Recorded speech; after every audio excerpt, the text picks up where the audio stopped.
Welcome everybody to a brand new week of computer science.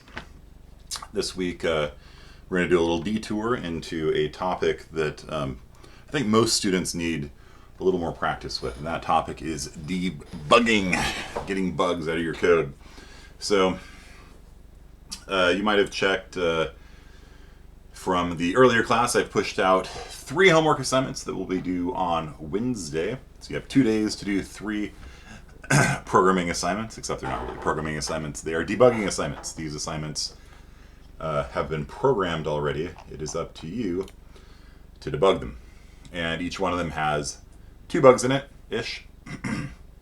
One is going to be a compilation error that will stop the code from compiling.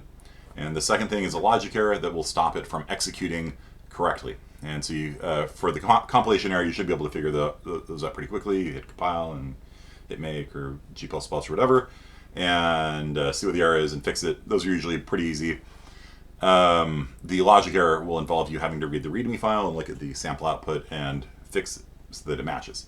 There's no input tester for this. It is on you to test and debug the code, because testing is also another important skill that a lot of you have sort of atrophied muscles for, because I give you all the test cases, right? So you don't have to learn how to make test cases for yourself. And so what you're going to need to do is test the code and see if it works properly. Look at the README file, see if it's computing the area of a circle or whatever properly. And if it's not, fix it. So that is your homework assignment. And you can't debug worth anything. Yeah, that's what the lecture is about. You know, debugging is a really important skill, and a lot of professors just don't teach it because they kind of figure you'll pick it up along the way. But it's actually worth a lecture on, and so that's the topic of our lecture today, is debugging. And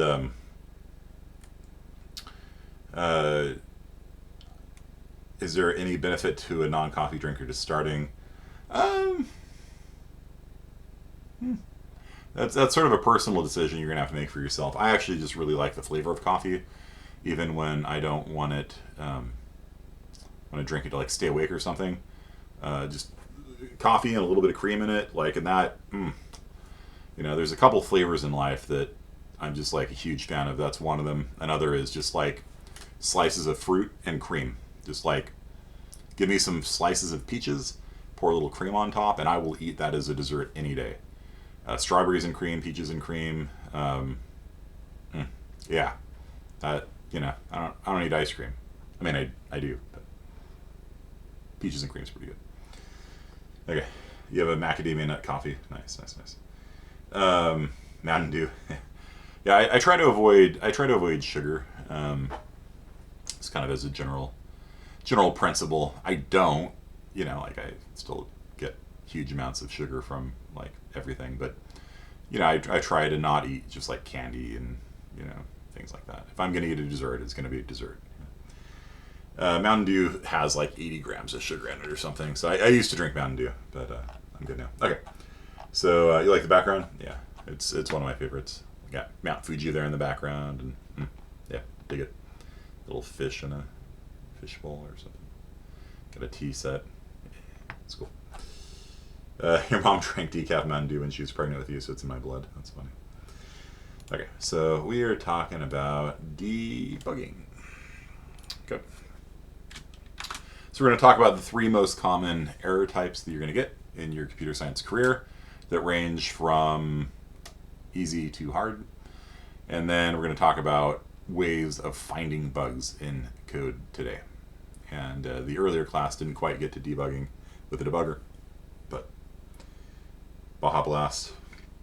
Yeah, Baja Blast. I used to drink a lot of that. I've cut that out of my diet as well, for better or worse. Wow, that thing just got really big. Okay. So debugging means to be able to find problems in your code. Okay. And one of the reasons why this is an important skill is because the less time you spend debugging your code, the more time you can spend coding, and the more productive you will be. If you spend 1 hour writing code and 9 hours debugging code, you've actually only written code 10% of the time. You're very inefficient with your time. One of the reasons why experienced programmers are so much more productive than new programmers is that a new programmer will write a code and get stuck. You know, sometimes it's like, I don't know how to do something. You end up having to Google, how do I sort an array or something like that. But a lot of the times it just doesn't work right, and then they don't know why. and then they just sit there and just kind of beat their head against the table for a while. They look at it, they stare at it some more, they run it again, it still does the same thing. They don't know why. And then they end up like having somebody else look at it, and that draws down the productivity of your team if you have to call in other people to look at your stuff. Whereas an experienced programmer is like, oh, that's what's going on. And they fix it and they move on with their life. So that time period between like, okay, it's not working right, and oh, there we go, it's fixed. There's a really wide range of skill difference there. It's probably as big a skill difference as somebody who knows how to code well, being able to just knock out something really fast, and a newbie who's like struggling with every line. Debugging's the same way. It's a skill. It's like a muscle that you need to lift and get swole. You know, do you even debug, bro? So that's what we're going to be working on. Okay, and the more swole you get with your debugging muscles, the faster you will get at making an actual program, because you spend less time debugging, more time writing. Okay. So one of the best ways actually is to do what Mincarelli does, tutoring exercises. Yeah, I was about to say, if you work as a tutor and you sit there looking at other people's code all day long, you get really good at finding and identifying bugs. It's like muscle. It's like training at a gym. You just keep lifting that muscle over and over again, and then it makes you better at debugging your own code. It's a great skill. Also, a lot of companies will start you off when you go to work there.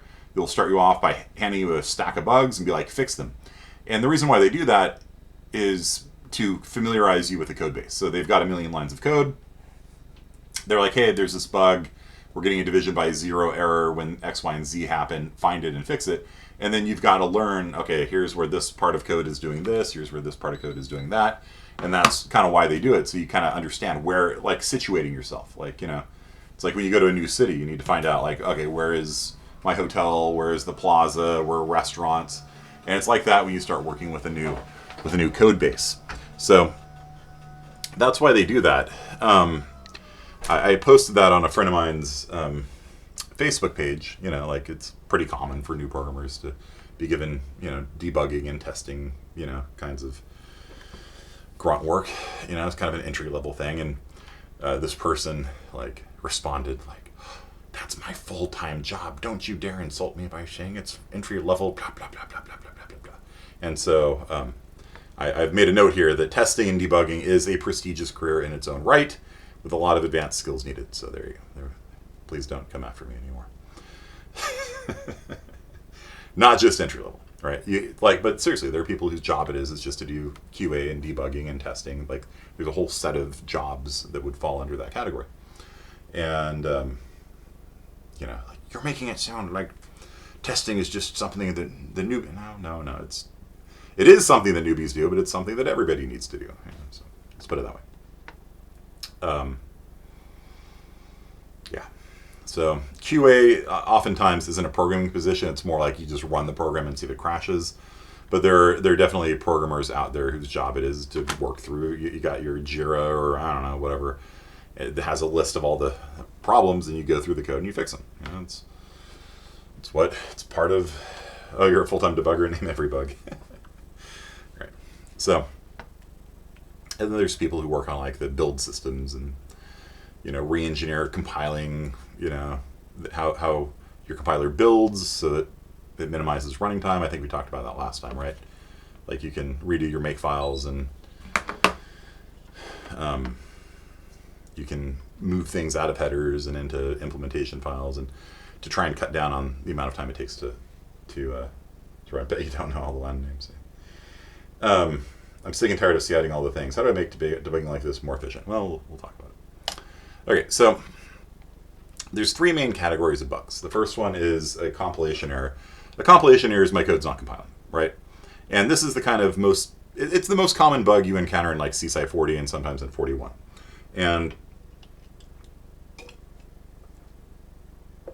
the reason why it's a hard problem for people in 40 and 41 is because compilers are written for experienced programmers. They're not written for students. And so the words and terminology they use are not helpful. Like, to give them full credit, it's gotten better. It really has. Like, the Clang people and the GCC people have actually made their error messages like 9,000% better in the past 4 years, 5 years, really. I presented at CPPCon 2016 and had a list of just like garbage error messages up on my poster. And the compiler people came by. I said, look, I understand that you're for experienced programmers. And they're like, well, no, not really. They're like, it probably, like compiler messages are supposed to be useful for students too. And so they're like, could you give us some examples of like some things that, students don't understand? I'm like, oh, can I? Here's a list, and it's gone better. Like since, like I said, for like probably the last 4 or 5 years, the error messages have actually like noticeably gotten better. Like they've added colors and they'll like even underline, like this is the part of the line that is broken, and stuff like that. Like it's actually quite impressive how much better they've gone.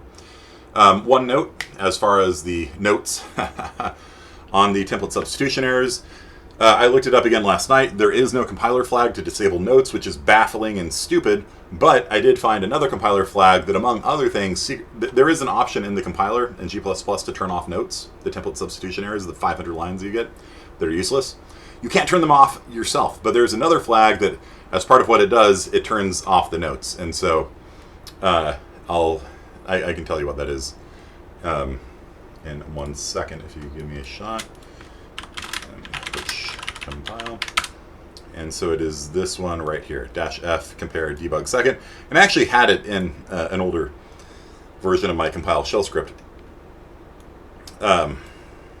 So, yeah. That will disable the template substitution errors, and yeah, probably worth putting into your .cshrc file as part of your alias for G++ if you compile things manually with G++. Get those template substitution errors out of there, because they are garbage. Okay, so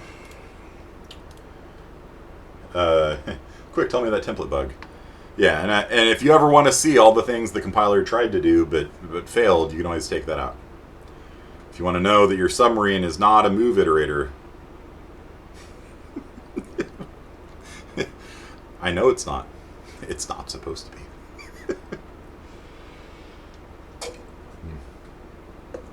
Okay, so yeah, but the reason why it's hard for students is because the messages you get use a terminology and a vocabulary, slang, technical words that you just haven't learned yet, right? You're all first-year students mostly, or first year in computer science at least. And every field has its own jargon, right? Like if you go into military, is anyone here ex-military? It's the jargon. Is anyone here ex-military? You probably know where I'm going with this. The military and education too, for that matter, love acronyms. They love acronyms. They have acronyms for everything. And if you hang out with like military people, like they're just be like, yeah, and they just rattle off acronyms with each other. Like some of them you might know, like AWOL, absent without leave, Zero Dark 30. I think there was a movie based on it, but like, closest community gave you the Army year number. That's funny. But like, yeah, there's like a barrier to like understanding when people use technical jargon, and the compilers, unfortunately, like I said, they're getting better, but unfortunately they use a lot of technical jargon, and you just don't understand what it means to discard a qualifier until you've, had it and figured out what it was. You're like, oh, that's because I'm passing a object const reference and I'm calling a non-const method on it. And rather than the compiler telling you that, it tells you you are discarding CV qualifiers. So you're like, what's a CV? What is the V for? I mean, C, I guess I get is const. What is the V? Volatile? What the hell is volatile? And you just like, you're like, my face is melting, like the German, and they saw the Ark of the Covenant and their faces melt. Like that's basically the reaction a lot of first year students have to compiler messages, right? So, if you get financial aid, welcome to the draft. Yeah. Don't worry, World War III is not popping off or anything. You'll be fine. I'm too old to get drafted now. Yay. So, your mom's a cop's kid is a pain sometimes. Yeah. 10 acronyms in one sentence. Yeah. Police too. Yeah. And This is one of those things. And so by the time you're probably a junior, you'll probably have enough of the jargon down, especially after you take a compilers class. Because a compiler class, even though you're probably never going to write a compiler in your life, it has two great benefits. One, it's a huge project, and you get to build a compiler over 20 weeks. Two, you actually understand how compilers work now, so you can understand compiler error messages. So there's that. And then, you know, every so often you might actually write a compiler. Like, that might actually happen too. So in Quake, John Carmack wrote his own language and made a compiler for it called Quake C. So it could happen, I guess. But maybe not. Probably not. I don't know. Okay. My leg just stopped working last night. Got bone spurs. Okay. Second kind of bug is the logic error. Your code is running, but it's not running correctly. So a lot of the questions I got on the Dungeon Delve assignment were, I'm running my program and just nothing's happening. And I look at their code and they like forgot to do the temp equals 10 points to left thing. And so like the pointer is supposed to go left, but it didn't. It just stayed there, and then it comes back up and says, oh, go left, but it doesn't go left, and oh, go left, and it doesn't go left. It just sits there in an infinite loop. And they don't know why. And that's because the debugging muscles have atrophied from lack of use. Right? So we need to work on pumping those muscles and getting good at debugging. And one of the answers is see out all the things, like see out everything that's happening. And then you can see that it's go left, go left, go left, go left, and it's not moving. It's still on the same pointer location in the binary tree. You know. They're usually simple, and they can be corrected easily, and there's a giant star there, which means after you figure out what's going on, after you figure out the problem, they're usually pretty easy to fix. And these are actually really easy to fix. Compiler errors are not things that bother experienced programmers. Like, I'll forget a semicolon, sure. Or I'll forget, I don't know, stood colon, or I'll forget things, like it happens. But you don't see us, like, care, because we're like, oh, yeah, I forgot the stood colon, bloop, and it's done. Like, it's not even, like, it's not something we even, like, talk about. You know what I mean? Like, because it's just a non-issue. Like, yeah, people do typos all the time, right? And we just fix it. It's not even a question. Whereas with a new programmer, oftentimes they're like, I don't know why my code's not compiling. And it's like this big marathon session trying to figure out why it's not compiling, and you're going through documentation, stuff like that. Experienced programmers just go, oh, I forgot to make that method const. Oops. Okay, it's fixed. Let's go on. Okay. With these, this is where 90% of your bugs are going to be. And once you find the place where it's running incorrectly, you can usually fix it pretty quickly. Giant star, though, there. Like, it's not always. And then the third kind, is the scary kind of bug, the Byzantine error. Okay, so the Byzantine error is when your code is going like, not like it doesn't make sense. Okay? Like your code either runs unpredictably, half the time it does something, half the time it does another thing. Your code's the same, but it's just running randomly, and that shouldn't be, because computer programs are supposed to be deterministic unless you're doing like a random number generator or something, which you're not, but it's running randomly anyway. You know, you set a variable to 3, and then you print it out down below and it's 7, right? You never change it. That should not ever happen, but they do, especially in C and C++, where we don't have memory safety guarantees. Okay, so we'll talk about these 3. So compiler errors, yeah, like I said, it's just mostly a matter, an uninitialized variable will do you. Yep, it'll do you. I wish it would just be a compiler error. Like, honestly. Like, if you use an uninitialized variable, I would be fine if it just didn't compile. Right? There's never a good reason to use uninitialized variables, except unless you're a professor, you're just trying to show people, like, this is what happens if you have an uninitialized variable. It's sometimes 0, it's sometimes not. Who knows? If it was a compiler error, then it wouldn't ever be in it. And you can determine it at compile time, usually. You know.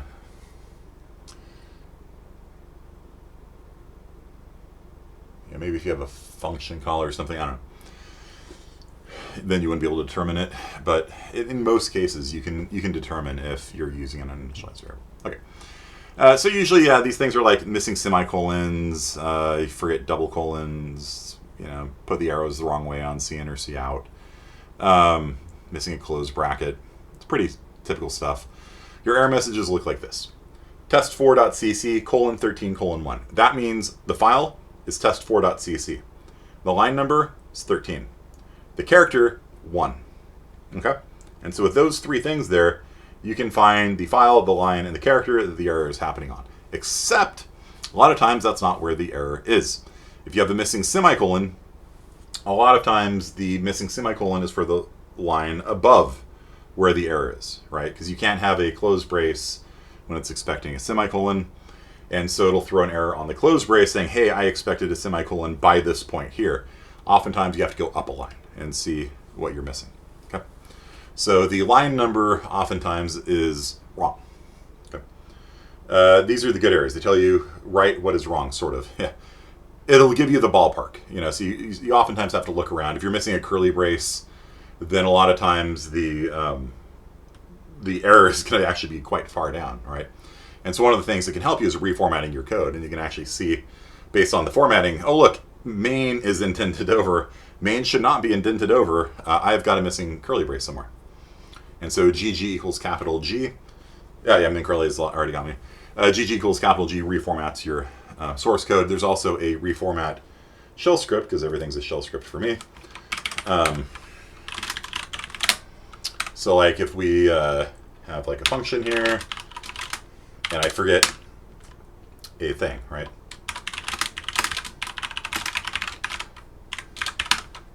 I forgot a thing. You see where the problem is? Like it's giving me the error here, right? So if I compile the code, the error is on line 10 here, not in foo. You see what I mean? And so you have to oftentimes look at an error message and figure out from it, like, and the error message isn't necessarily helpful. Function definition not allowed here. What do you mean it is not allowed here? This is main. Main, of course. It's what do you mean you can't define a function here? Well, it's because it thinks you're still inside foo, right? And if we come down here, empty parentheses were disambiguated as a function declaration, which it got right, by the way, that you're trying to do a function here. And it's not allowing a function definition here. So the error is up here, right? And so if you reformat the code, GG equals capital G, you can see main is indented over. It is a missing curly brace problem. Okay. So if you fix it, let me show you something. If you fix it, you can either do GG equals capital G again, or you can run the reformat command if it floats your boat that way. And then the reformat command reformats your code. You can see everything's right in the right place. Okay. God's in his heaven, all is right with the world. Okay. So that's how I deal with curly brace issues. I have auto formatting on save now because it makes life much better. Yeah, I was messing around with Eclipse. Bell, do you ever use Eclipse for Java, or do you use like IntelliJ or something like that? I was using Eclipse, and so what I had it set up to do was every time I hit save, it would apply the Google style guide to my entire Java code, and you avoid Java at most costs. Yeah, but it's nice because Java has published, or Google has published style guides for Java. 2 spaces, which I'm not really a fan of, and some other issues that I have with it. 2 spaces that were kind of like, kind of don't like that. But they publish a style guide, and you can actually import that XML file into Eclipse and then have it apply the style every time you hit save, which is nice. If you were working for a company that requires the Google style. I was at a conference, right, SIGSI, a bit over a week ago, and we were all doing homework, and the auto grader would knock points off if we did not have the right style. And so they had the Google style guide loaded up, and it would check, and every time you missed something off the Google style guide, -1 point. And so they're essentially doing what my TAs did by hand, enforcing style rules. And so I got around that by just having Eclipse auto format my code every time. So it was nice. All right. IntelliJ or VS Code. I haven't found any good uses for it other than needing to maintain old code, which is never a fun time. I guess we're talking about today. So, so you get error messages, and here are the error messages. Error expected a semicolon before a curly brace token. Now, I asked the students in the previous class if they knew what a token was. Does anybody here, other than Mr. Bell and Min Carly, know what a token is? If you don't know, just say it. It's fine. What is a token? It's like those coins that you put in the arcade games to play them or something like that. You know, you win a token from the slot machine or something. I don't know.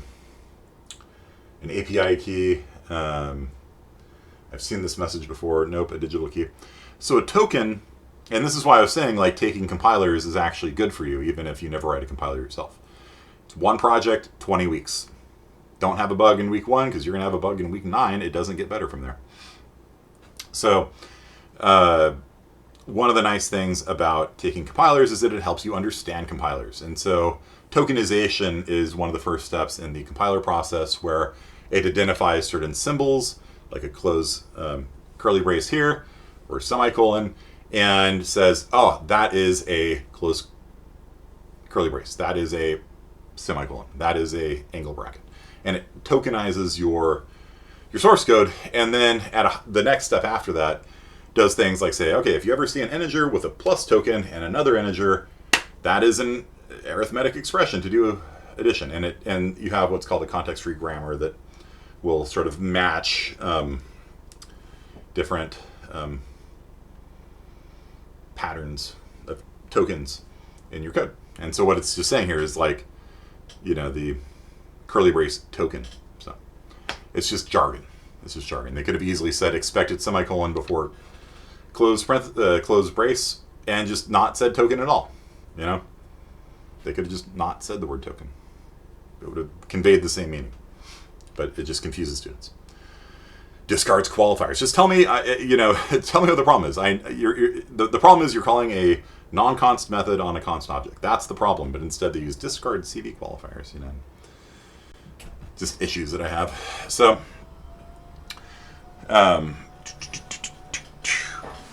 so basically the good news is once you become probably a junior, you've seen enough bugs over the years that you kind of recognize the error messages and they don't bug you anymore. Learn the lingo, kid. All right.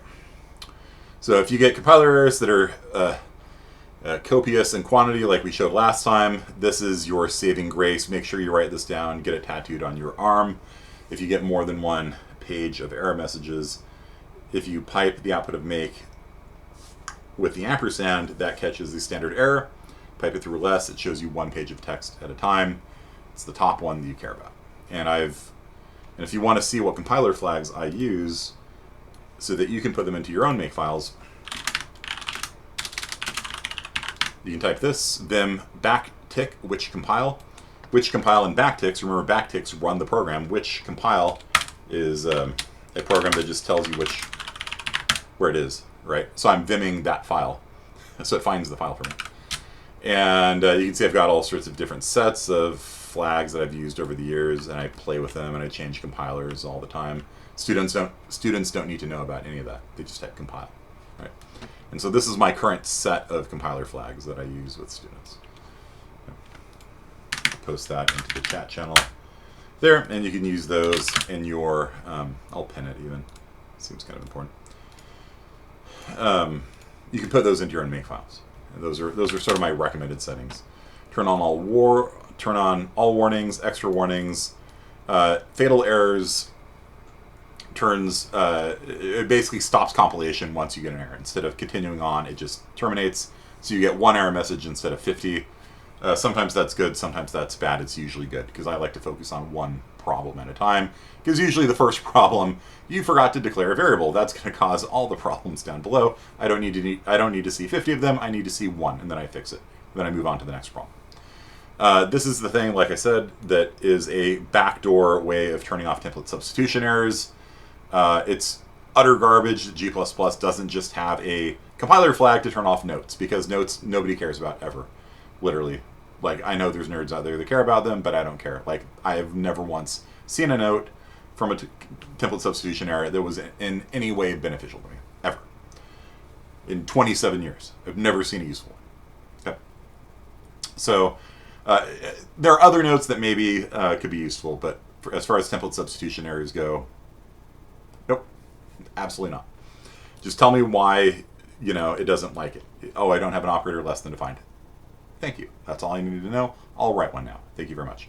Pedantic allows, there's certain things that kind of bend the rules without breaking them, and Pedantic will warn on those. Pedantic errors turns those warnings into errors, so it won't compile, because I actually think you shouldn't compile your code with any warnings at all, to be frank. There's only 3 warnings that I could sometimes see ignoring. First is comparing the sign between a signed integer and signed and unsigned integers. It's technically okay. It's part of the standard. Sometimes you want to compare them. Just be cautious, because if the unsigned and signed comparison takes place, the negative numbers on a signed integer become unsigned and they overflow.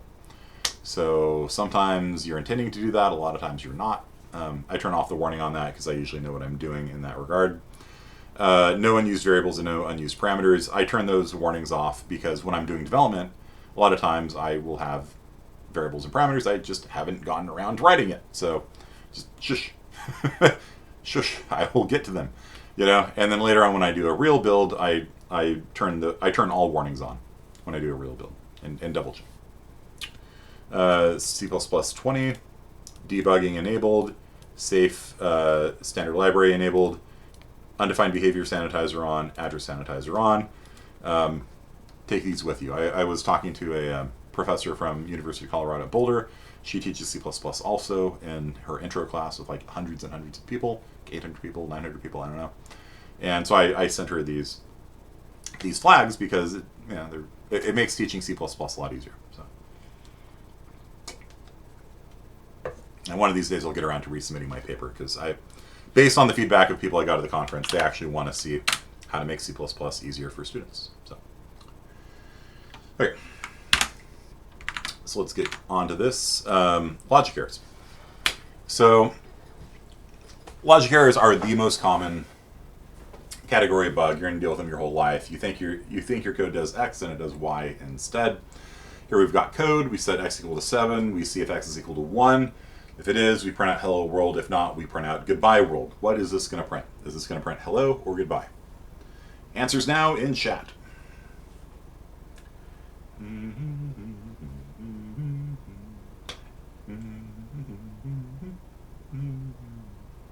So else, by else you mean goodbye world? Not a compiler error. It's not a compiler error. This code compiles and runs just fine. Well, it compiles just fine. When it runs, get the wrong answer. So this code, you expect, when you write it, to print out goodbye world, right? Because you're setting X equal to 7, you're seeing if X is equal to 1. It's not.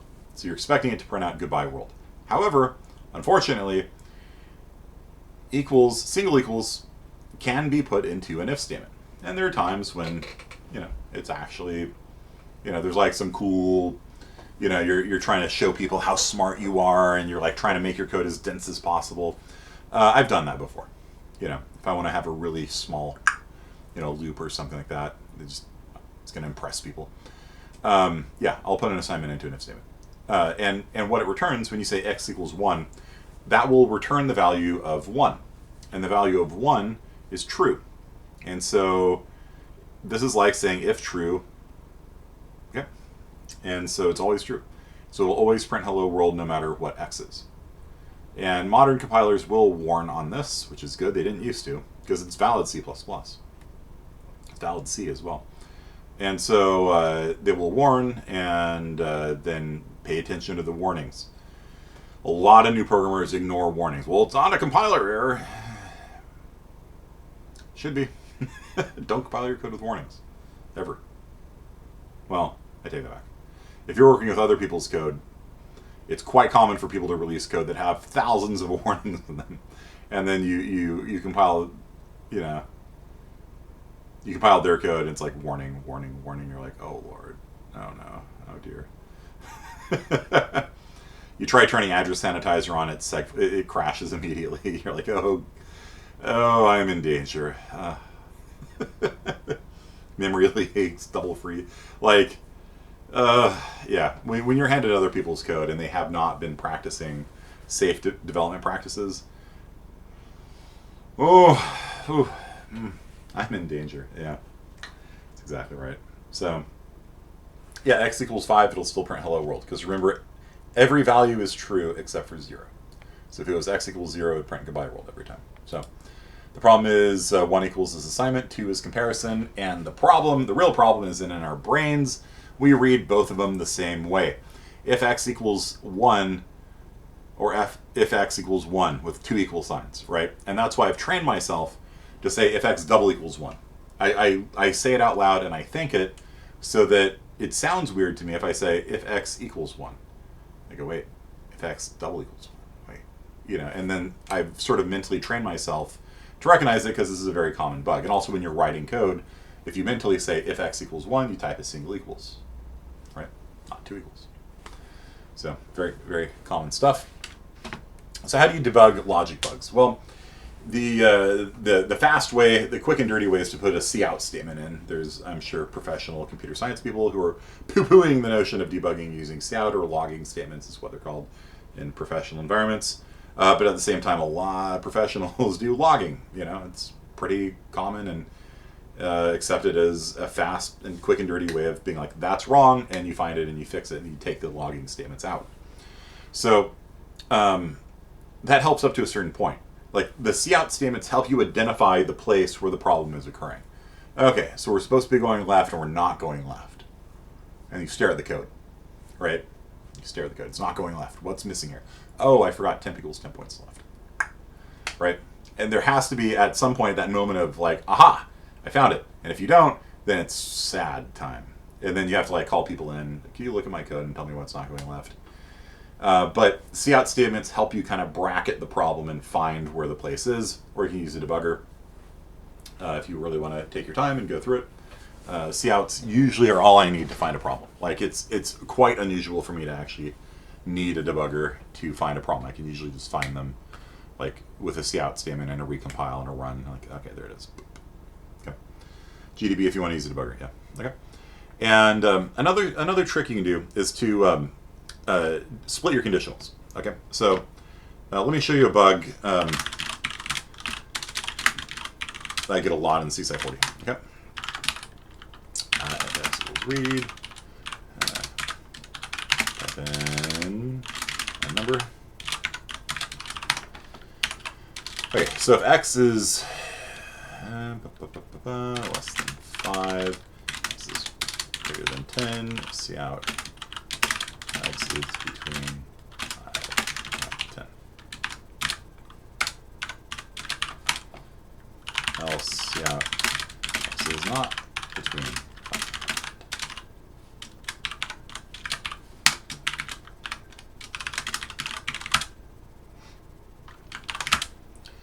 1. 1 is not between 5 and 10. Okay, code's correct.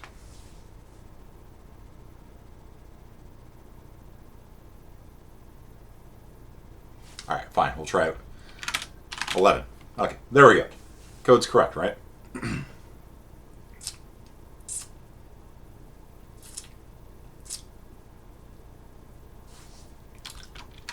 6. 6 is not between 5 and 10. 10 is not between 5 and 10. 5 is not between 5 and 10. Nothing's between 5 and 10. Okay? This is a very, very common bug that students get in computer science. And one question was, why doesn't C++ allow this?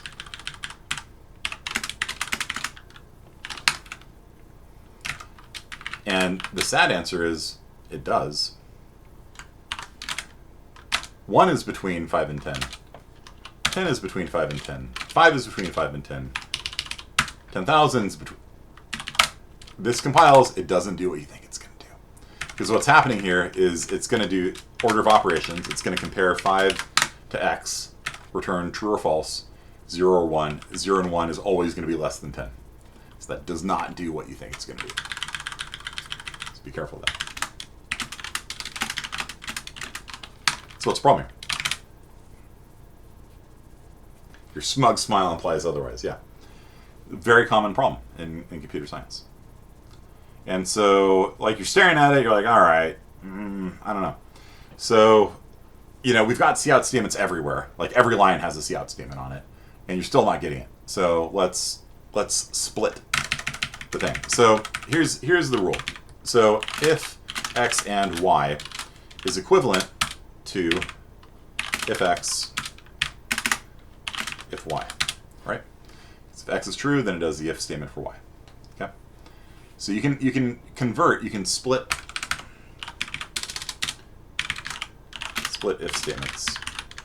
Because why? Well, now you can put a cout statement in between the two, right? So let's do this. So if x is less than 5, if x is greater than 10, and now I can put cout statements here, a, b, right? And so you can just toss some quick cout statements in there, and now you can maybe figure out what's going on. Type in a number 1, a. Type in a number 2, 5. 6. Oh, it's because I did less than rather than greater than. Okay, so let's do that. Now it'll work, right?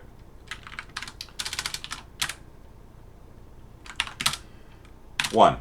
No. 5. No. 6. Got to A. Wait, not B.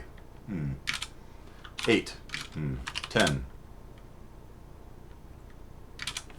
100. Oh, got to B.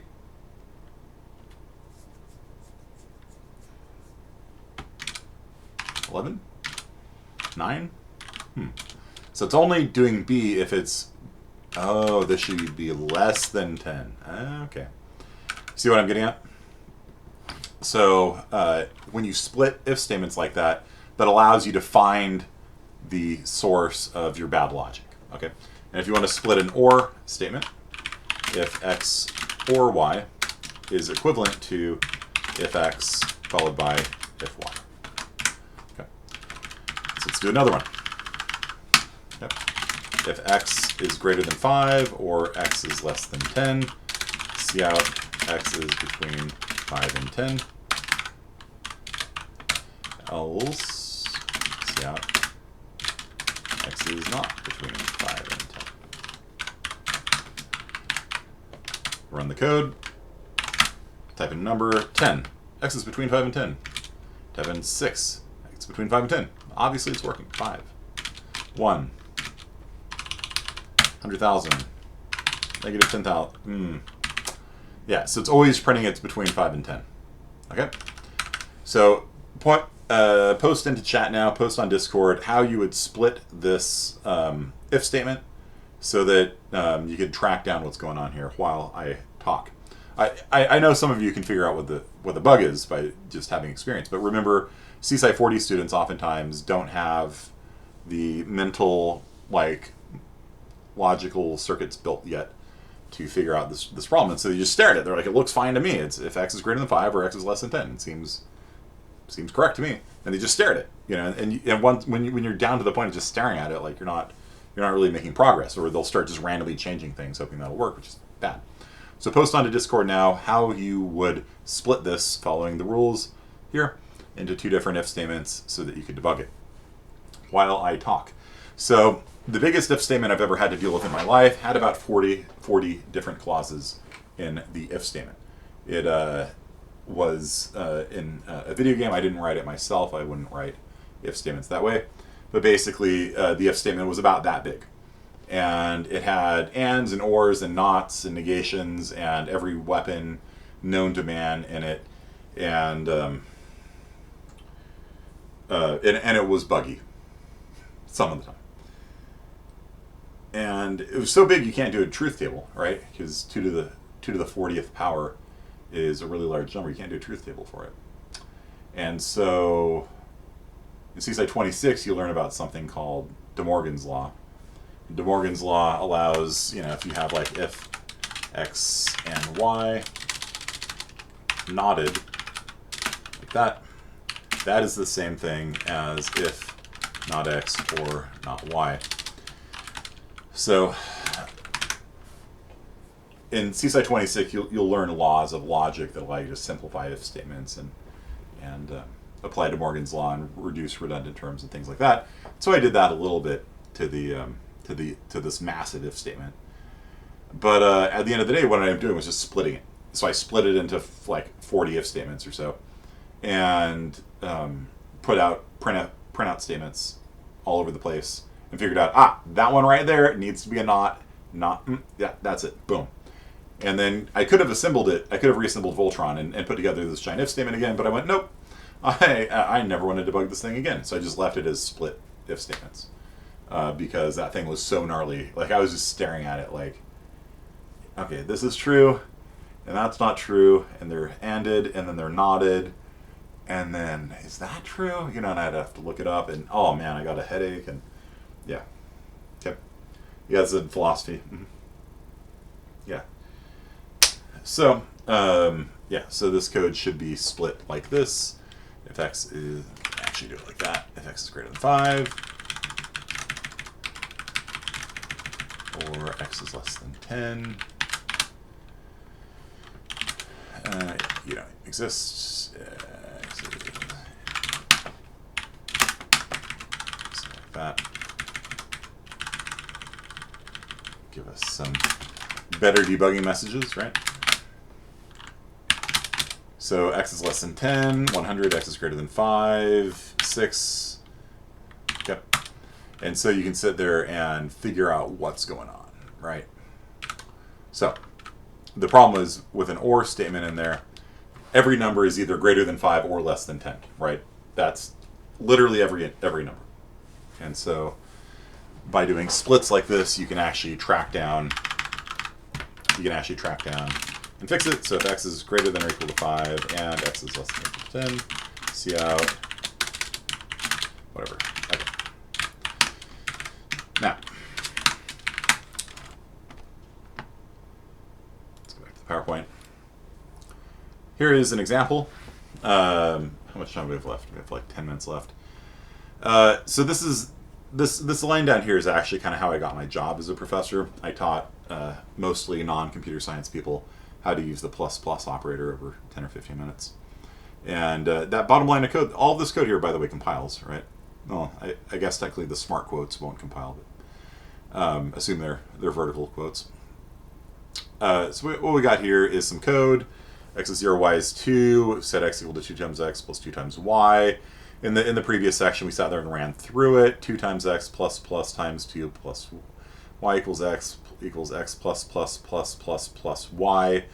And students all kind of came up with guesses for what values x and y would have in their mental computers, their notional machines, as they call it at 6E. You have a mental machine in your head, and they ran through this 4 lines of code. You know, just algebra, nothing complicated, and all of them got the wrong answer. Okay. Every person in class got the wrong answer. And it's deliberately so. It's deliberately confusing, deliberately buggy. And so one of the ways you can figure out where you're going wrong is you can sit there and do the math. Like, okay, x is 0 and y is 2. X is equal to 2 times 0 plus 2 times 2. That's 4, right? So x is now 4. Okay.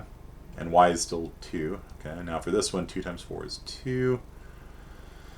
Times 2 is 16, times 2 is 32, but there's a plus in there. How does that work? You know, and so at the end of the day, you can look at the output of your program and see if it matches what your mental construct for the thing came up with. It's very good.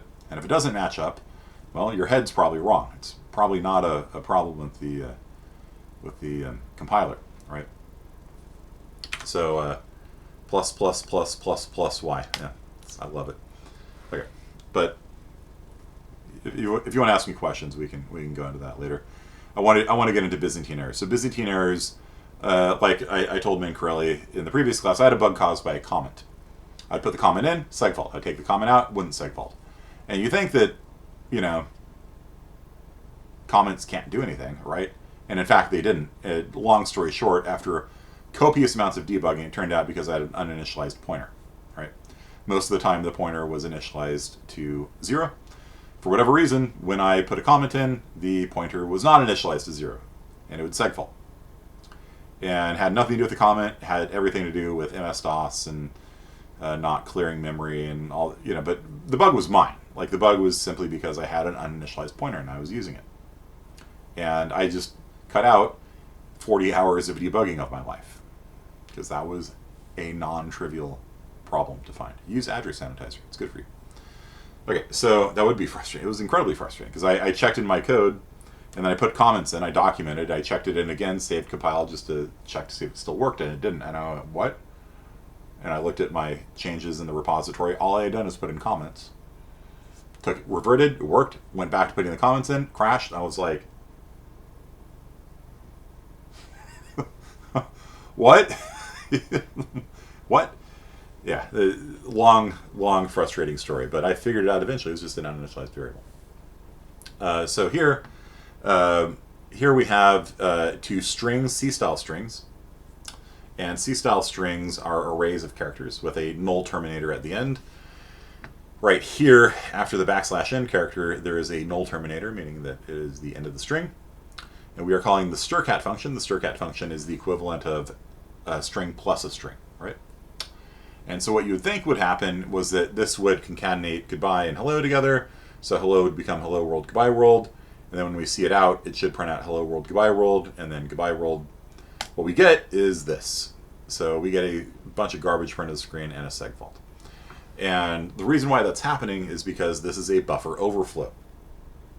If you don't give a size to an array in C and C++, it will deduce the size from the number of characters in here, +1 because it's a null terminated string.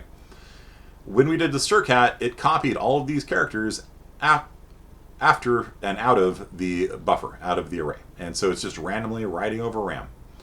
And the null terminator got overridden. All hell breaks loose at seg faults. Okay. If you do it again with another strcat, hello world, goodbye world, welcome world, welcome world, abort.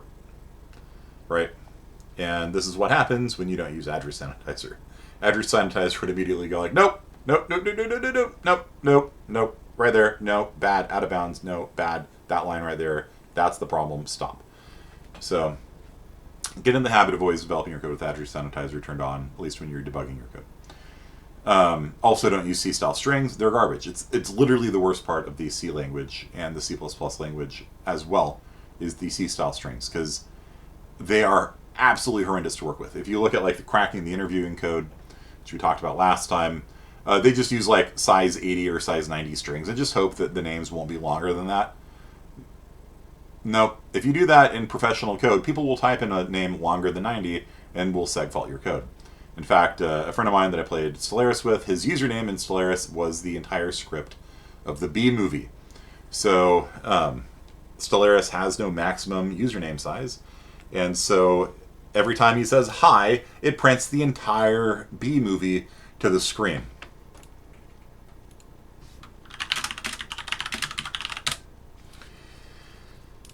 People will do that. There you go. Here is the entire B movie script. Okay. Every time, hey, I'm going to invade. People will absolutely buffer overflow and seg fault your code for fun, for the lulz. Don't use C-style strings if you value your sanity or your life or your security, for that matter. Okay. And so, stack. Anytime you go out of a segment, the operating system is gonna notice that, give you a segmentation violation. So that sounds like Pablo. It was Eric. It was Eric. Pablo hated it because every time Eric was just chatting, it was like, all right, guys, I'm out for now.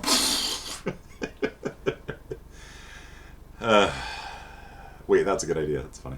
Yeah, so anytime you have like a fixed buffer size, people will absolutely give you more input than the buffer, and it will go out of bounds and it'll crash your server or whatever if you're not handling it. You got your stack for your local variables, function local variables, heap for all the new stuff, new and delete comes off the heap. Your globals, initialized and uninitialized, are here, and your code segments down here. So if you ever go out of bounds, also if you dereference a null pointer, it's going to seg fault as well. Okay. So I've given you a little exercise, and while you're working on the exercise, I will tell you about your homework assignment. Go into a directory that I push out to all of you called segfault demo, and I'll give you a couple minutes to look at it, and at the end of class, I will tell you what is wrong with it. So go run it, type make to compile, don't type G++ to compile it, type make to compile it, and when you run it, you will see its seg faults. Then look at the code and try to figure out what it's outputting and what it's not outputting. Okay, so I'm going to pause the recording for a few minutes and I don't know, go a couple minutes over it. Actually, let me tell you about the homework assignment. The homework assignment is midterm. If you see in your directories, there's 3 files called midterm, I think B, D, and E or something like that. And these are old midterm questions that I used to give my CSci 40 students. So it's CSci 40, it's first semester computer science. You have to do 3 of them. You have until Wednesday to do it. Not a week, you have until Wednesday to do it. It's going to be worth 6 points. It's really easy. These things are designed to be knocked out within like a couple minutes because it's on a 1-hour midterm. And they've already done 30 questions of multiple choice. Then they go on there and have to do a debugging assignment. And one of the things that I don't like about the competency exams is that it feels like you're not really exercising those debugging muscles as much anymore. So I'm going to probably do more of these in CSci 40 and 41 in the future, just to get more practice in on debugging. Are you getting another assignment today on top? Nope, just the debugging assignment. So, yeah, so you have 2 whole days to do what you would have like 20 minutes to do. Okay. So,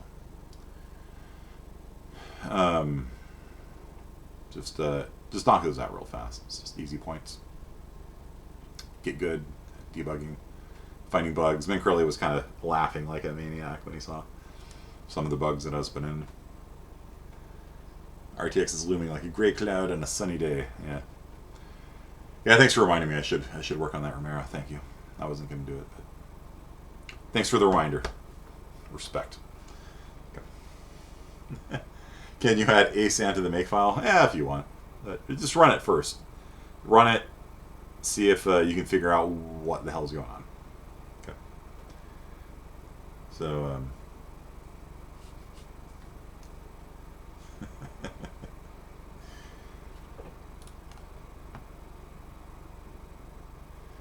guy puts his hand up, gets everybody throwing backpacks at him. That's funny.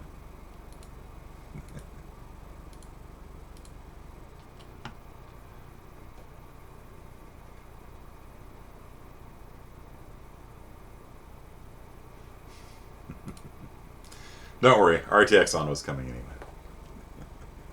Teacher, you forgot to give us homework. No, this is the homework. Like I said, I've been wanting to do more debugging with y'all. And while I do like the competency exams approach, I feel like the older students got more debugging in because they would do repeated debugging assignments through the year on the midterms and finals and things like that. So they'd have done 12 of these by the time they finished their first year. And you've got none so far. So we're going to try and make up for lost time a little bit and kind of get some practice in. Okay, so let's take a look at segfault demo. Type make, compiles just fine. We run it, segfaults. Okay. All right, well, it didn't print out anything, right? So if we look at the code, you can see that we got some couts up in here. Those cout statements didn't take place. This should have run 5 times, right? It should work 5 times. Okay. So this is supposed to print 5 numbers to the screen. So clearly, if we didn't cout anything, then we crashed up here, right? Somewhere up there, we're crashing. But the thing is, like, none of this looks like it's really crashable stuff. We're not dividing by 0. We're not doing any memory accesses. This is all very straightforward stuff, right?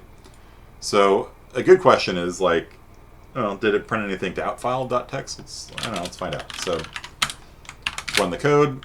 Nothing got printed to the screen, but if we look at outfile.txt, you will see that it did, in fact, print the numbers to outfile.txt. So this is a deep and baffling mystery. The first time I encountered this bug in the wild, I felt betrayed by cout, because cout was my way of finding out what was happening, right? You print things to the screen so you can kind of just see what's happening as it's iterating through the code, right? And none of these appeared on the screen. This was taking place, so I knew that after my cout statements, things were happening, but nothing appeared on the screen. I was like, what is happening here? And my face melted and all that kind of stuff, and my brains leaked out of my ears, and I was like, what? Why are you not printing? What's wrong here? You know? And the answer is, when you see out something, it goes into a buffer. It does not actually get flushed to the screen until you hit a new line. And so there is no new line here. If you want it to appear, put an end line there. If you put an end line there, it will force the output to appear on the screen. There you go. Okay. If you don't have an end line, it's going to go into an output buffer, and then when the program seg faults, the output buffer goes away. Files are handled differently than the console. The stuff written to the file will get written to the file. Things that go to the console just sit in a console buffer, and if your code seg faults, then the console buffer goes away. Okay? You're lost. You thought that cout will always make things appear on the screen? Nope. It won't. It only appears on the screen when you output a new line or an end line, or if you do a cout.flush. Cout.flush will force the buffer to appear on the screen. Okay. You've coutted stuff before that new line? Yeah, and if your code didn't crash, it'll work fine. So if we take out the code down here that's crashing it, I'll explain why that's crashing in a second. But if we take out the crashy code, the numbers appear on the screen. It's when your code is not doing an inline and crashing, everything in that output buffer will vanish into smoke and not appear on the screen. And you will be deeply and profoundly mystified where your code is actually crashing. Because I would stare at the code, well, this isn't my actual code, but I stared at this code thinking the problem was up here because the couts aren't appearing, right? So it's got to be a crash somewhere up here, right? And the crash is actually down here. Okay. So what's happening down here is this is a pointer to a constant char star. It's basically a const pointer. It's pointing to a constant block of memory. And we are writing to it here. So we are dereferencing a pointer to a constant block of memory and writing to it. And when we write to it, if you write to a unwritable chunk of memory, seg fault. Okay. So we can fix this by making a const char star. And then, sure enough, it'll be like, no, you can't write to that, bro. Okay? Can't write to that block of memory. If you do this, it's fine. You can point to a different const char star. Because a pointer it's pointing at const char stars. But if you try writing to it, if you try dereferencing that pointer, you can't write to a write-protected block of memory without seg faulting. So that's what was going on there. C++ by default will get mad at you if you try doing this because it knows that this is a const pointer, right? And so it'll warn. And so what I did in the make file was I put on permissive allows nonsense like that, which you should not do, but I put it on to shut up the thing. And then if we were to put on address sanitizer here, make clean, make, and run it, you will see that we are getting a segmentation violation. Signal was caused by a write memory address. Maybe, let's see, segfault.cc, then segfault.cc, line 21. Right there, that's the problem. Okay. Address sanitizer is your friend. Be good to your friend. Take this with you when you leave. Okay. I gave you my secret command flags. Take it with you when you go to other institutions. Okay. Yeah. So that is a Byzantine bug. It looks like it's crashing up here. It's actually crashing down here. Your cout statements are vanishing into the void. Those are not fun to debug, let me tell you. Let me tell you how little fun those are. Okay, so that is our lecture for today. If you take a look at the homework, there's Harambe, of course. You've got midterm 40B, D, and E. You've got until Wednesday to do them. Okay? So if you go into them,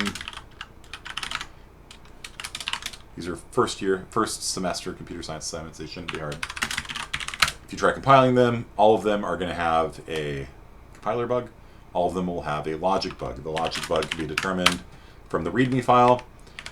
There is no input tester. You have to learn to test your code yourself. Testing is another thing that is atrophied in our students because you don't test very often. You use my tests most of the time. So learn to test the code. And on Wednesday at noon, I will collect the homework and grade them, and you'll find out if you did it right or not. Okay. You had set in front of C flags. Was that in your make file? Yeah, that's how you set. No, you're talking about the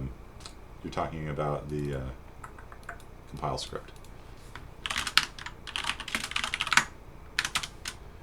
So this is shell scripting. So this is creating a variable called C flags, and what you want to do is just copy these flags and put them into your make file.